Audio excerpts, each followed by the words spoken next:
तो हेलो दोस्तों, welcome to my YouTube channel.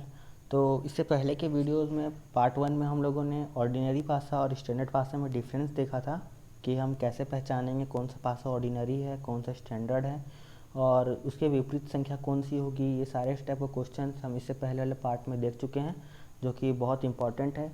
Her exams में वहाँ से एक क्वेश्चन ज़रूर बनते हैं। इसके अलावा जो बचे हुए क्वेश्चन होते हैं उसके लिए मैं आज आप लोगों को टोटल 5 रूल्स बताने वाला हूँ। इसके बाहर एक भी क्वेश्चन नहीं बनेगा, आप लोग कहीं से भी क्वेश्चन उठा के सॉल्व कर सकते हैं। सारे क्वेश्चन बनेंगे आप लोगों से, जो भी क्वेश्चन होते हैं सारे इसी के आसपास बनते हैं। मैं एक एक क्वेश्चन के साथ एकदम नॉर्मल वे में एक एक एग्जाम्पल के साथ आज आप लोग को बताने वाला हूँ, तो वीडियो को लास्ट तक देखते रहें। तो हम अभी रूल नंबर 1 देखते हैं। यहाँ पर लिखा हुआ है कि कोई भी पासा होता है, इसके 4 निकटवर्ती और एक विपरीत सतह होता है, जैसे कि मैं पहले ही बताया हूँ।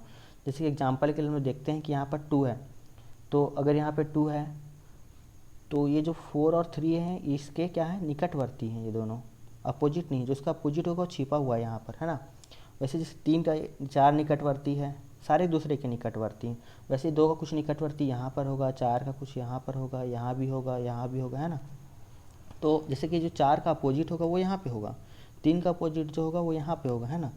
तो ये चीज़ें हैं। अब हम लोग इस पर क्वेश्चन देख लेते हैं।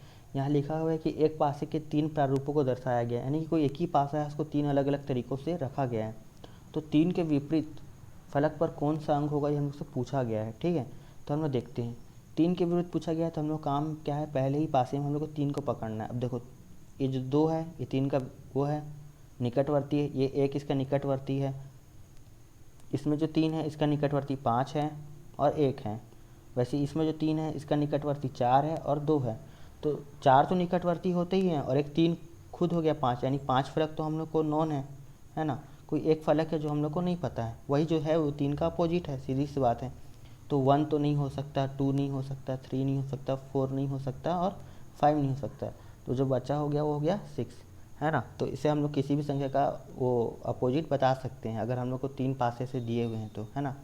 अब हम लोग रूल नंबर 2 देखते हैं। जब 2 डाइस फिगर में 2 अंक कॉमन रहें और तीसरा अंक तीसरे अंक का विपरीत होगा, मतलब जब 2 अंक किसी भी डाइस में कॉमन है, जैसे 2 डाइस दिए हुए हैं, अगर इसमें कोई से भी 2 अंक कॉमन है तो बचा हुआ तीसरा अंक होगा वो तीसरे अंक का विपरीत होगा। जैसे कि देखते हैं, यहाँ पे देखते हैं हम लोग, यहाँ हम लोग को साफ साफ दिख रहा है कि 2 और 6 यहाँ पे भी है और 2 और 6 यहाँ पे भी है ना। एक ही पासों किस तरीके से रखा गया है कि इसमें 2 और 6 और 2 और 6 सामने स्क्रीन पर हम लोग को दिख रहा है कि दोनों एक पेयर में है, दोनों कॉमन है, मतलब दोनों पासे में दोनों पेयर कॉमन है। तो ये 4 होगा, ये 5 का विपरीत होगा, ठीक है। तो यहाँ पे 4 का विपरीत हम लोग से पूछा गया, तो इसका आंसर हो गया 5। ये काफ़ी इंपॉर्टेंट रूल है, ये भी कई जगह देखने को मिलता है। इसके बाद हम लोग देखते हैं रूल नंबर 3। जब 2 डाइस फिगर में कॉमन अंक समान सतह पर हो तो बचा हुआ शेष अंक एक दूसरे का विपरीत होगा, ठीक है। जो कॉमन अंक होगा वो समान सतह पर होना चाहिए इस रूल के लिए। तो देखो यहाँ पर एक दिख रहा है, यहाँ पे भी एक दिख रहा है, ऐसा तो नहीं कि एक एक यहाँ पर है एक यहाँ है, यहाँ ऐसा नहीं है, दोनों समान सतह पर है। समान सतह मतलब यही होता है कि जैसे इस फिगर में जिस सतह पर वो अंक है वैसे दूसरे फिगर में भी वैसे ही अंक होना चाहिए, ठीक है।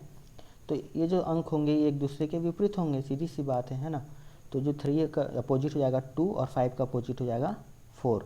तो भी हम लोग के यहाँ पे 3 का अपोजिट पूछा गया है, तो 3 का अपोजिट साफ साफ दिख रहा है कि यहाँ पर 2 हो जाएगा। जब कोई अंक समान सतह पर हैं, अगर कॉमन अंक, तो बचे हुए जो अंक होते हैं वो एक दूसरे के अपोजिट होते हैं दोनों पासे में, ठीक है।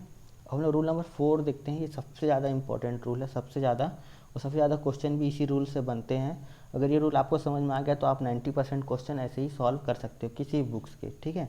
तो हम लोग देखते हैं, जब 2 डाइस फिगर पर कॉमन अंक अलग अलग सतह पर रहे तो कॉमन अंक से शुरू करके क्लॉकवाइज लिखा जाता है, फिर जो अंक जिसके सामने होगा वो उसका विपरीत होगा, ठीक है। देखते हैं, हम लोग देखते हैं कि फिगर 1 और फिगर 2 में जो हम लोग को कॉमन दिख रहा है वो है 3, ठीक है। 3 दोनों में कॉमन दिख रहा है, बाकी सारे अंक अलग अलग हैं।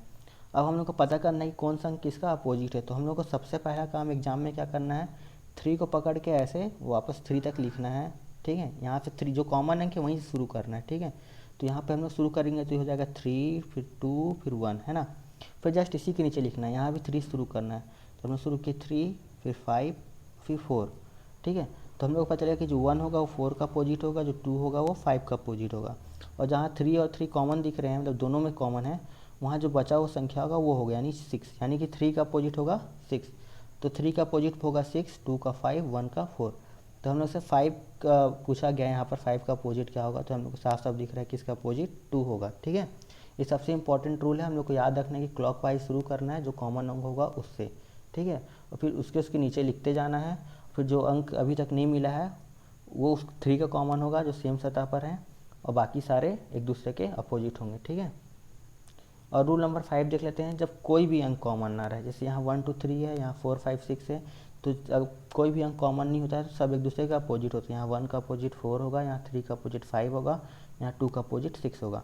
तो हम लोगों ने टोटल 5 रूल्स देख लिए हैं। जो सबसे इंपॉर्टेंट रूल अपना रूल नंबर 4 है, जिसमें क्लॉकवाइज लिखना होता है, और ऐसे ही सारे क्वेश्चन आपसे बन जाएंगे। आप लोग को ज़्यादा नोट्स बनाने की ज़रूरत नहीं पड़ेगी, बस यही 5 रूल्स याद रखने हैं। इसके अलावा स्टैंडर्ड और ऑर्डिनरी पासा का डिफरेंस तो मैंने बता ही दिया है। तो ये जो डाइस का वो है, टोटल ये सारे क्वेश्चंस आप ट्राई कर सकते हो, बना के देख सकते हो।